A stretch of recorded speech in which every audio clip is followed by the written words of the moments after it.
Hey guys, it's Edwin here, and today I'll be answering this question of what do you do or how do you help a friend or a family member who's in a toxic relationship? Because it's a very common instance. You know that they are being manipulated by their partner. You know that your friend, your cousin, your brother, or anyone close to you is being manipulated. And we'll always have those people. What do you do? Like, you even get to the point where you really feel so helpless, like, because you've tried a couple of things and they're not working. You've tried telling them, hey, can't you see that you're being abused? You've tried even trying to help them, like, move out, but they still stuck in the relationship. So what do you do? Because sometimes it's not really about taking the steps of giving someone advice, like giving someone advice. No, maybe that, probably that never really worked, because the other person may feel like maybe you don't understand their situation. And it's really hard to understand the dynamics of abusive relationship, because unless you really understand the psychological aspect of it, you might start even distancing yourself from your friend or your family member, because you feel that why can they leave, because you just don't understand the dynamics of toxic relationship. And today I'm going to be offering you tips that will help you help someone who's in an abusive relationship without really judging them, without really criticizing them, without them feeling powerless, but just them feeling empowered. The first thing to do is just to listen without judgment. Like, just listen to them. If they are venting about something, just listen.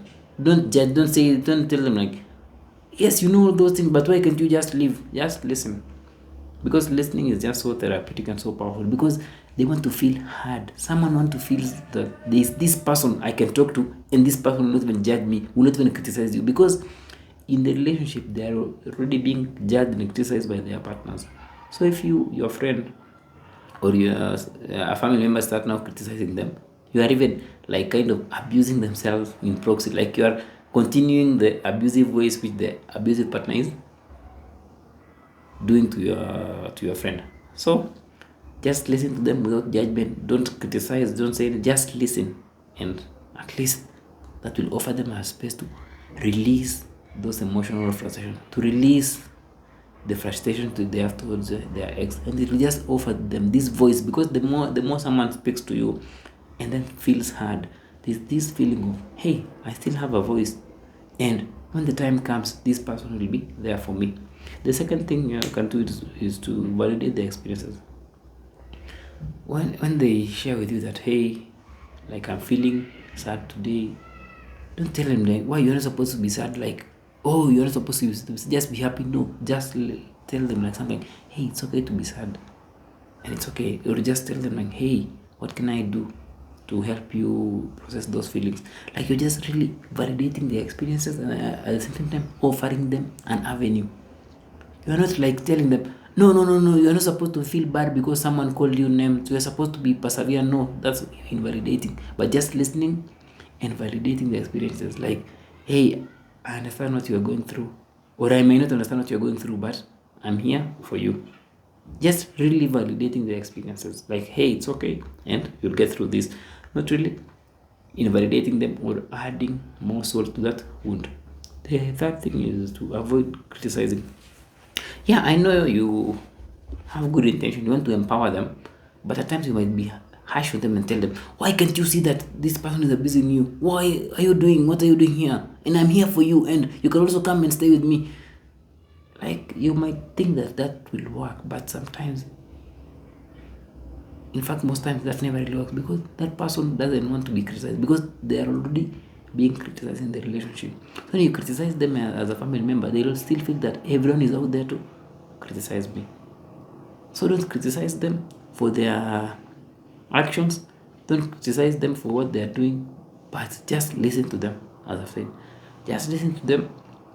And if it's criticism, just let them ask you like, hey, what can I do? And then now that's when you can chip in with a bit of constructive criticism, like, hey, maybe you can start looking at why you didn't save the money. You can now start saving the money. Just something which is constructive, not really this criticism which someone feels like they're so powerless, or someone feels that they're a very bad person for staying in the relationship. The other thing is, even you can educate yourself as a friend or a family member. You can educate yourself on the mechanisms of, on the dynamics of abusive relationship, because there are a lot of things. There is trauma. There's trauma bonding. there is a feeling of investment. Like there are a lot of things you can learn. Helplines, like counselors, like you can just educate yourself on those general aspects, because the moment you educate yourself, it will mean that you'll be well informed to give constructive advice. You'll not be approaching this advice from your own way, or from how you are feeling. You'll be approaching it from a perspective which is more aware, and it will be more encouraging, to the point that it can even encourage the other person to take action. And you can even be offering advice which will really show the person that this is the person I can ask questions. And as I tell you, this point of encouraging or educating yourself, you can also encourage professional help, because you might not be really having the capacity to advise someone who's undergoing a traumatic situation, who's undergoing abuse. You might not be having the capacity. So instead of feeling helpless yourself or feeling powerless yourself, because if your friend is stuck somewhere and then you are powerless to help them, you also start feeling bad. That's the cycle. Like your friend is feeling bad, so you are feeling bad. But what you can do is you can say like, hey, I'm not capable of handling this. Hey, I've seen this coach, this therapist here. And if they don't have money, you might also go to an extra mile of suggesting to them if you can pay for them. Like you are encouraging professional level. Like, hey, you can see a counselor. And if you don't have money, it's okay, I'll pay for you. Like that's you coming up and saying that I'm not capable, I'm not a professional, but as a friend, I'm supporting you to get a relevant professional. That's really, in fact, the most amazing thing you can do to a friend. Pay for, but not just pay for them and force them to go to therapy. No, encourage them that therapy or going for counselor helps. And then when they say like, but where do I meet this counselor? Just tell them, I have this person here and I can refer, you can go talk to them. And then they say like, but I don't have money. You tell them it's okay, I'll pay for you. Now that's encouraging them to take responsibility as well, because they'll be like, yeah, I want to go to therapy for help. That's the best way. The last thing actually is, of course, to just be patient and supportive. It doesn't matter that person has been in the relationship for 1 year, 2 years. Just be patient with them. Don't push them. The more you push them, the more you are making them feel powerless.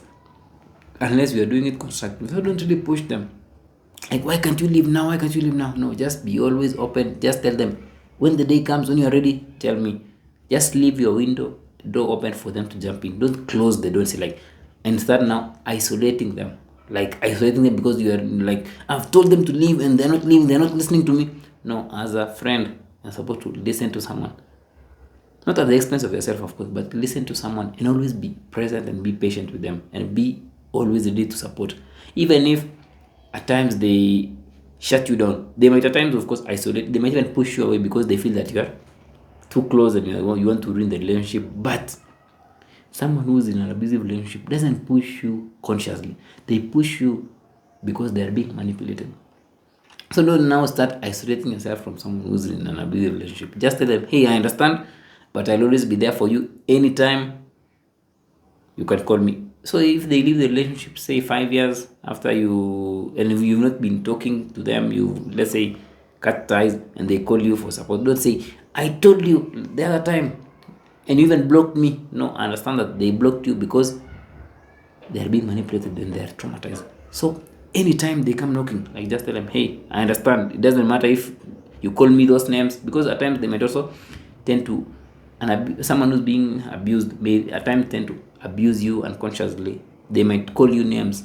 They might even start labeling you as someone which wants to spoil their marriage because they are being manipulated. But if you are really a compassionate human being, it doesn't really matter. You forgive them. It doesn't matter what they do to you, but not really because you forgive them and we're about getting at. No, you just forgive them, but from the point of understanding and from the point of compassion of like, I understand this person is in a manipulative relationship and they call me those names because they're undergoing something. They're undergoing a terrible relationship. But when the time comes, I'll still be supportive.